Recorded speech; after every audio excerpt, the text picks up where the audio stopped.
राधे राधे दोस्तों, संस्कृति ब्लॉग में आप सभी का स्वागत है। तो कैसे हैं आप सब? आशा करती हूँ कि आप सब अच्छे हैं।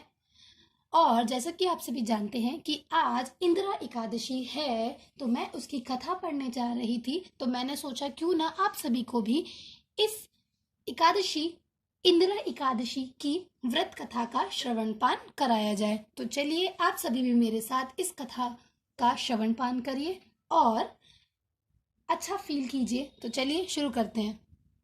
हिंदू धर्म में एकादशी का व्रत महत्वपूर्ण स्थान रखता है। प्रत्येक वर्ष में 24 एकादशियां होती हैं, पर जब अधिक मास होता है, जिसे हम मल मास भी कहते हैं, उस समय इनकी संख्या बढ़कर 26 हो जाती है।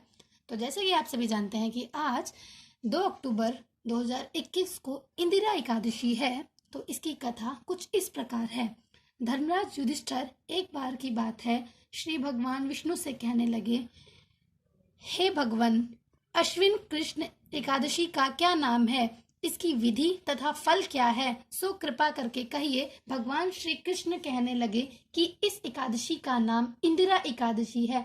यह एकादशी पापों को नष्ट करने वाली तथा पितरों को अधोगति से मुक्ति देने वाली होती है। हे राजन, ध्यान पूर्वक इसकी कथा सुनो। इसके सुनने मात्र से ही वाजपेयी यज्ञ का फल मिलता है।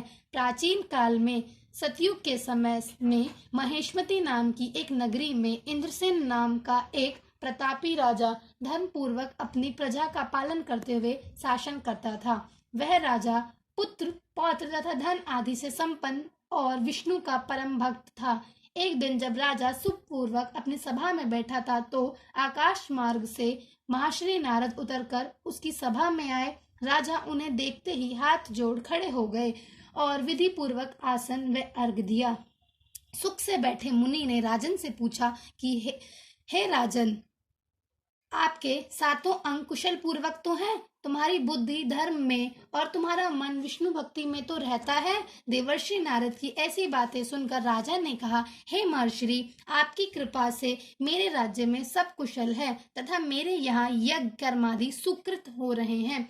आप कृपा करके अपने आगमन का कारण बताएं। तब ऋषि कहने लगे, हे राजन, आप आश्चर्य देने वाले मेरे वचनों को सुने। मैं एक समय ब्रह्मलोक से यमलोक को गया। वहां श्रद्धा पूर्वक यमराज से पूजित होकर मैंने धर्मशील और सत्यवान धर्मराज की प्रशंसा की। उसी यमराज की सभा में महाज्ञानी और धर्मात्मा तुम्हारे पिता को एकादशी का व्रत भंग होने के कारण देखा। उन्होंने संदेश दिया, सो मैं तुमसे कहता हूँ। उन्होंने कहा कि पूर्व जन्म में कोई विघ्न हो जाने के कारण मैं यमराज के निकट रहा हूँ।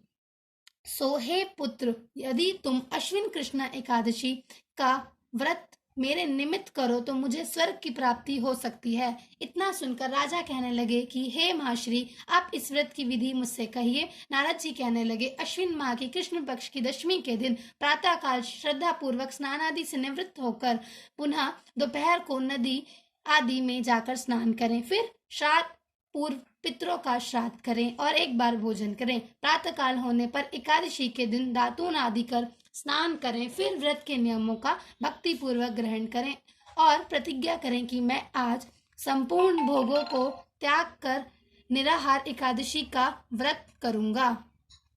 हे अच्युत, हे पुंडरीकाक्ष, मैं आपकी शरण में हूँ, आप मेरी रक्षा कीजिए। इस प्रकार नियम पूर्वक शालिग्राम की मूर्ति के आगे विधि पूर्वक श्राद्ध करके योग्य ब्राह्मणों को फलाहार का भोजन कराएं और दक्षिणा दें।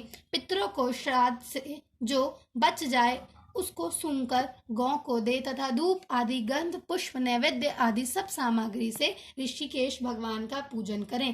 रात में भगवान के निकट जागरण करें। इसके पश्चात द्वादशी के दिन प्रातःकाल होने पर भगवान का पूजन कर ब्राह्मणों को भोजन कराएं। भाई बंधु स्त्री और पुत्र सहित आप भी मौन होकर भोजन करें। नारद जी कहने लगे, हे राजन, इस विधि से यदि तुम आलस्य रहित होकर इस एकादशी का व्रत करोगे तो तुम्हारे पिता अवश्य ही स्वर्गलोक को जाएंगे। इतना कहकर नारद जी अंतर्ध्यान हो गए। नारद जी के कथा अनुसार राजा द्वारा अपने बांधवों तथा दासों सहित व्रत करने से आकाश से पुष्प वर्षा हुई और उस राजा का पिता गरुड़ पर चढ़कर विष्णु लोक को गया। राजा इंद्रसेन भी एकादशी के व्रत के प्रभाव से निष्कंटक राज्य करके अंत में अपने पुत्र को सिंहासन पर बैठाकर स्वर्ग लोक को चले गए। हे युधिष्ठिर, यह इंद्र एकादशी के व्रत का माहात्म्य मैंने तुमसे कहा। तो इस तरीके से इंदिरा एकादशी की जो कथा है वो पूर्ण होती है। राजा इंद्रसेन के इस व्रत को करने से कहा जाता है कि इसका नाम इंदिरा एकादशी पड़ा।